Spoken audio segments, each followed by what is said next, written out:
Bismillahirrahmanirrahim. Assalamu alaikum everyone. Class 7, this is your mathematics lecture. Today we are going to revise our chapter 12 and the topic of the chapter is volume and surface area of pyramids, cones and spheres. Okay, is this clear? And first of all we have come to know about the 3D shapes which have discussed in this chapter, pyramids and cones. तो आप लोगों को पता होना चाहिए कोन इस shape को कहते हैं. This is the shape of cone. Circular base pyramid होता है, एक एपेक्स होता है, और उसके बाद this is called the cylinder and this is the sphere. ये आप बॉल वगैरह देखते हैं खेलने की, क्रिकेट की, और दूसरी बॉल्स जो होती हैं आपके पास, उसको ये जो शेप होती है बॉल की, this is called the sphere. All these shapes are called the 3D shapes. अच्छा जी. फिर क्यूब. क्यूब में आपकी एग्जांपल है डाइस, लूडो का डाइस जिससे आप खेलते हैं. उसके बाद होती है ट्रायंगुलर पिरामिड प्रिज्म, ये आपने लैब में अक्सर देखी होगी अपनी. और फिर होती है triangular base pyramids. These are also pyramids, form of pyramids. अच्छा जी, ये भी आप पढ़ चुके हैं. क्यूबॉइड. क्यूबॉइड भी आपने शुरू से पढ़ा हुआ है, 4 क्लास से पढ़ते आ रहे हैं. This is called hexagonal prism. ये प्रिज्म की एक शेप होती है जिसमें हेक्सागोनल बेस होती है. Hexagon mean 6 sided close shape. Okay. And this is square base pyramid. ये स्क्वायर बेस होता है. रेक्टेंगुलर बेस भी होते हैं, स्क्वायर बेस भी होते हैं. ठीक है जी. फिर again we are going to revise your shapes, 3D shapes. These are vertexes. इसको ये जो डाइस है, डाइस ये गेम होती है, ये आपको पता है. इसमें लूडो का डाइस भी होता है और दूसरे भी डाइस होते हैं. इसमें इस कॉर्नर को हम बोलते हैं vertex. This is called the edge. ये जो कॉर्नर होता है, और this is called the face. ये फेस होता है. ये है. These all are faces. अच्छा जी. उसके बाद इसमें वर्टेक्स ये होता है, एज ये होता है, और फेस इसको कहते हैं, ये लेंथ वाली जो होती है साइड. वर्टेक्स इसको एपेक्स को कहते हैं, एज जिसको कहते हैं जो स्लांट हाइट होती है, और फेस होता है जो नीचे से होती है, गोल सर्कुलर शेप. इसी तरह सिलेंडर में भी this is called the vertex. ये कोने पे वर्टेक्स हुआ. This is edge. कोई भी एक साइड जो लाइन सीधी है उसको एज बोलेंगे. ये फेस होगा जो सर्कुलर बेस है. Same here. वर्टेक्स है, फिर एज है, और फिर फेस है. इसी तरह पिरामिड, इसको पिरामिड कहते हैं. This is called the sphere. Sphere में वर्टेसेस इधर होते हैं. ये सारे वर्टेसेस होते हैं जितने भी कॉर्नर, मतलब सर्कल, जहां जहां से भी आप बॉल को देखेंगे, ऑल दीज वर्टेस, और इसके सारे ये एजिस भी यही होते हैं, और इसका फेस भी यही होता है. इसी तरह से all these are at the same plane. Okay. ये प्लेन नहीं होती, कर्व से सरफेस होती है. अच्छा जी. अगेन फिर आपको एक दफा रिवाइज करा दें. Cylinder, cube, cuboid, pyramid, sphere, and this is hemisphere. Hemisphere mean half of the sphere. अच्छा, अब आपके पास है फॉर्मूलाज. फॉर्मूलाज में सबसे पहले क्यूब. फिगर आपके पास ये हैं. These all are figures. Cube है, क्यूबॉइड है, क्यूबॉइड के बाद क्यूब है. फिर आपके पास सिलेंडर आ गया, राइट सर्कुलर सिलेंडर. फिर राइट सर्कुलर कोन आ गई. फिर आपके पास सफियर है, और उसके बाद हेमीस्फीयर है. इन सब के आपके पास फॉर्मूलाज भी हैं. वॉल्यूम है सबसे पहले. Volume of the cube, cuboid, LBH. आपको पता है लेंथ, ब्रेथ और हाइट को मल्टीप्लाई करें तो हमारे पास वॉल्यूम ऑफ द क्यूबॉइड आ जाता है. अच्छा जी. इसके बाद सरफेस एरिया ऑफ क्यूबॉइड अगर आपने करना है तो वो आपका होता है 2LH, 2BH, और 2BH, और L+B.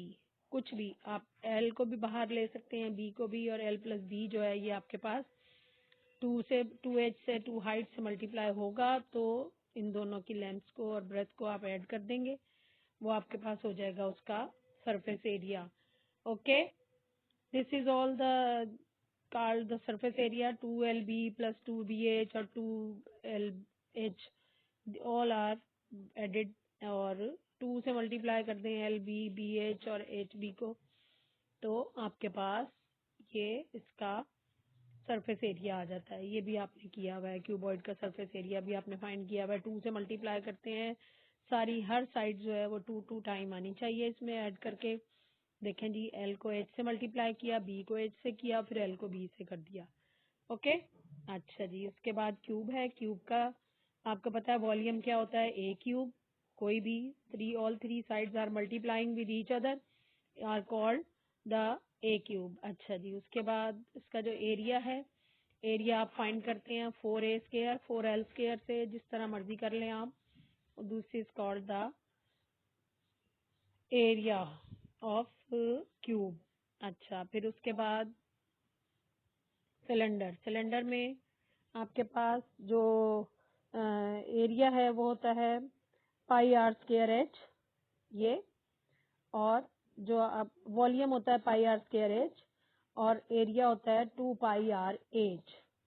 ये आप मल्टीप्लाई करें, और उसके बाद टोटल सरफेस एरिया अगर आपने फाइंड करना है सिलेंडर का, तो वो होता है हमारे पास 2πrh+r। ये फॉर्मूला होता है हमारे पास उसका एरिया फाइंड करने का। ये तो कर्व सरफेस एरिया है, कर्व एरिया है, और लेटरल और curve area. Total surface area find करना है तो टोटल सरफेस एरिया के लिए हमारे पास ये फॉर्मूला है। इसी तरह क्यूब का भी टोटल सरफेस एरिया फाइंड करना है 6a², और ये इसी तरह से क्यूबॉइड का है।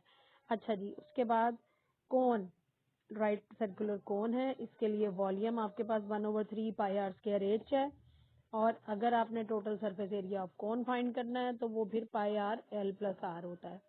एल इज द लेंथ, इसकी हाइट होती है, हाइट को या स्लांट हाइट जो होती है उसको कहते हैं लेंथ। अच्छा जी, सफियर, सफियर का 4/3πr³, ये इसका वॉल्यूम का फॉर्मूला है। इसी तरह से आपके पास जो टोटल सरफेस एरिया होता है 4πr² होता है। अच्छा जी, हेमिस्फीयर के लिए 2/3πr³ होता है। ये आपके पास वॉल्यूम का फॉर्मूला है, और आपने जब इसका total surface area of hemisphere find करना है तो वो होता है 3πr²। ये आपके पास इसका टोटल सरफेस एरिया फाइंड करने का फॉर्मूला है। अच्छा जी, अब हमने जो रिवाइज करनी थी वो हमारे पास थी ये worksheet of from booklet chapter 12 की। इसमें फर्स्ट ब्लैंक है, a pyramid is a solid with a polygonal base. ये होती है पॉलीगोनल बेस, ठीक है। उसके बाद सेकंड पे बी पे आपके पास जो ब्लैंक है वो है triangle base pyramid is called triangular base pyramid. Non right angle pyramids are called irregular pyramid. Okay, then volume of pyramid 1/3 base area multiply by height। ठीक है, ये हाइट ऑलरेडी लिखा हुआ है, बेस एरिया में πr² लेंगे आप। ठीक है, अगर कोन है तो πr² होगी, और अगर कोई और बेस होगी तो जो भी बेस एरिया होगा, जो बेस होगी, जैसे सर्कुलर है वो रेक्टेंगल है तो l × b होगा, और अगर आपके पास स्क्वायर है तो l² होगा। Same here. अच्छा जी, अब आपके पास एफ पार्ट है, ई पार्ट में आपने कर्व लिखना है। उसके बाद आपके पास एफ पार्ट है, एफ पार्ट में आपके पास जो ब्लैंक फिल होगी वो होगी πr² से। जी में आपके पास एपेक्स है, एपेक्स लिखना है आपने। एच में आपने लिखना है slant, the slant height of a right circular cone is distance. अच्छा जी, is distance from vertex to the circumference of the base. अच्छा, आई पार्ट में आपके पास लिखना है आपको रेगुलर पिरामिड, और जे पार्ट में आपने πr²h लिखना है। ठीक है जी, उसके बाद सारे फॉर्मूलाज हैं, फॉर्मूलाज के इमेज आपको दे दिए गए हैं ऑलरेडी। वॉल्यूम ऑफ पिरामिड है 1/3 base area multiply by height है। Total surface area of pyramid है total surface area of all faces होता है, जो भी फेस होगा उसका पिरामिड का। उसके अकॉर्डिंग वॉल्यूम ऑफ कोन होता है 1/3 πr²h। फिर सरफेस एरिया ऑफ कोन है πrl आ जाएगा। ये आपको इससे पीछे वाली जो स्लाइड आपकी गुजरी है उसमें भी आपको क्लियरली दिए गए हैं, आप वहां से भी इनको टैली कर सकते हैं। फिर है total surface area of cone πrl plus πr²। इसमें πr को आप कॉमन ले लें तो l+r जो है ये आपके पास आ जाएगा ब्रैकेट में। उसके बाद है वॉल्यूम ऑफ सिलेंडर है πr²h है। फिर total surface area of cylinder है 2πrh+r। h is the height and r is the radius of the cylinder. Volume of sphere है 4/3 πr³ है, वॉल्यूम ऑफ स्फीयर है 4/3 को πr³ को आपने डिवाइड किया 2 से, क्योंकि ये हेमिस्फीयर है तो 2/3 πr³ हो जाएगा। Then surface area of sphere है 4πr²। फिर सरफेस एरिया ऑफ हेमिस्फीयर होगा, हेमिस्फीयर मीन हाफ, 2 से डिवाइड होगा, जो भी आपका स्फीयर का था उसको 2 से डिवाइड करेंगे, 2πr स्क्वायर आ जाएगा। लास्ट क्वेश्चन में आपके पास उन्होंने कहा है कि आपने कोन ड्रॉ करनी है, बहुत सिंपल होती है कोन विद लेबलिंग। ये जी वर्टेक्स है, इसको एपेक्स भी बोलते हैं, वर्टेक्स भी है, स्लांट हाइट है, this is called the only height, this is the right angle height, ये रेडियस है इसका, this is the base which is circular base. Now this is the end of the lecture of today. Thank you बेटा, अल्लाह हाफिज।